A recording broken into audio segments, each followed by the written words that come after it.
The craziest news of last week was the bizarre and brutal story of a lesbian couple who drove their family of 6 adopted children off a coastal Highway 1 cliff in Northern California, a move at this point that is believed to have killed the entire family. Investigators note the family hit the cliffside at 90 miles per hour, and citing the lack of marks to indicate quick acceleration or braking, California Highway Patrol now says they have reason to believe this crash was intentional. As shocking as that scene was, it's less shocking when considered in the context of that family's history. This was a family that often put itself on public political display, attending Bernie rallies, extolling the virtues of love and kindness. Their son Devante was part of a viral photo hugging a cop crying at a Portland protest after the officer who shot Michael Brown was not indicted in Missouri. But this was a case of publicly advertised virtue that was cloaking a very dark private life. The two mothers, Sarah and Jennifer Hart, had trouble with authorities in every state in which they lived. In 2011, Sarah Hart pleaded guilty to domestic assault on her daughter Abigail, this when the family lived in Alexandria, Minnesota. 6-year-old Abigail went to school and told her teacher that mommy gave her owies on her tummy and her back. The teacher observed bruises and asked the child what happened. The child said, "Mom hit me." And upon interview, Sarah admitted to letting her anger get out of control and to aggressively spanking the child bent over the edge of a bathtub. The family later moved to West Linn, Oregon, where local news says there was a report against the Harts based on a child welfare concern compiled by the West Linn Police Department and forwarded to the Oregon Department of Human Services. That document is not yet public, and the details of the complaint are, as of now, unknown. The family last moved to Clark County, Washington, where allegations and investigations persisted. The neighbors alleged Sarah and Jennifer's son Devante would sneak over to their home and ask for food, alleging his parents were starving him, saying his mothers withheld food as punishment. The neighbors also noted the children's underdevelopment and small size, teeth still missing at an oddly old age. The neighbors also claim one of the daughters appeared on their doorstep in the middle of the night, covered in blackberries from walking through bushes to escape her home. These suspicions led the neighbors to contact Child Protective Services in Washington in late March. An investigation was opened, CPS visited the home, and a few hours later, according to the neighbors, the family packed up and left. They didn't even take their animals, and they didn't even arrange for care of those animals. They didn't arrange for a house sitter. They just left, and they drove south to California, where 3 days later, they drove their car and all of their children off a cliff and into the ocean. Details are still emerging. Investigators are searching their home and records elsewhere for definitive evidence to explain why this happened, but we do have a pattern here. A family with repeated incidents of confirmed or alleged abuse, frequently moving to new locations as scrutiny on that abuse increased. Circumstantially, it stands to reason that this was a family led by problem parents, constantly abusing and constantly fleeing accountability for that abuse. And apparently last week they decided, either in a moment of rage or in something more calculated, to flee one final time. As difficult as it may be to believe any parent would willingly create such a horrible scene, to victimize their own children so brutally, the dots aren't terribly difficult to connect here. No conspiracies, no tinfoil hats, no strings or thumbtacks necessary. But there is another development in this story, and honestly, it's one I should have predicted. These days, there are at least 2 universal scapegoats on whom we can blame anything: the NRA and the KKK. According to recent fashionable protest signs, they're one and the same anyhow. But since as of yet there's no firearm connection to this story, we'll have to go with the Klan by default. And that's where this DailyMail story picks up. From Monday, exclusive: lesbian couple who plunged to their deaths with their 6 adoptive black children fled their Minnesota home after the Ku Klux Klan left a burning cross in their yard, neighbor reveals. And it doesn't stop there. The story offers a series of additional wild claims that don't really stand up to scrutiny.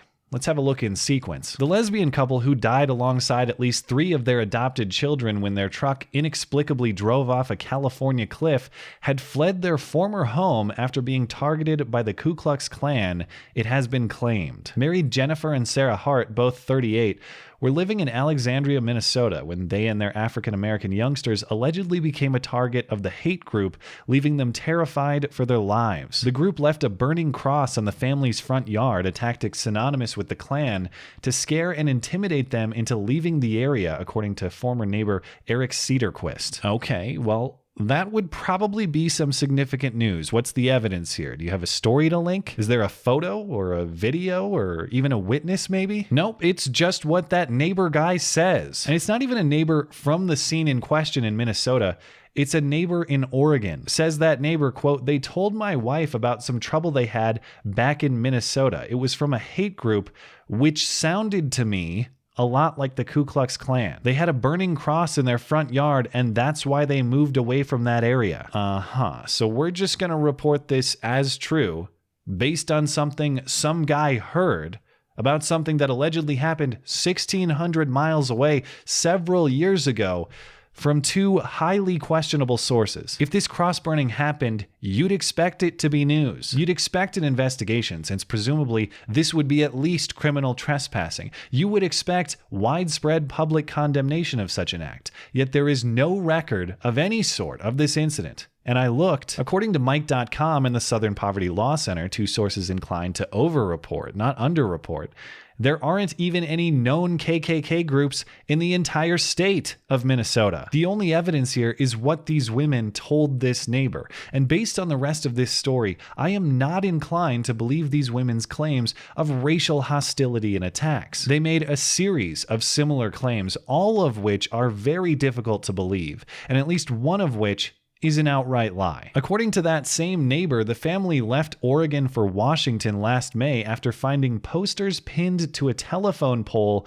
promoting a white power rally. Said the neighbor, quote, "It wasn't about them, it was a general thing, but it really upset both of them. I think it frightened them." And not long after that, they moved to Washington. Again, no evidence, but even if that's true, that's the equivalent of seeing a swastika drawn in a gas station bathroom. To uproot your whole family in response to such a thing would be wildly irrational. Consider some additional commentary from the neighbor. Quote, "One of the last times I saw them was when my wife and I were having a yard sale, and Jennifer decided to sell some things too. She wanted to raise money for the fight against the Dakota Access Pipeline, and she wanted the money to go to a Native Americans group. I recall her saying she was part Indian, so she was passionate about it."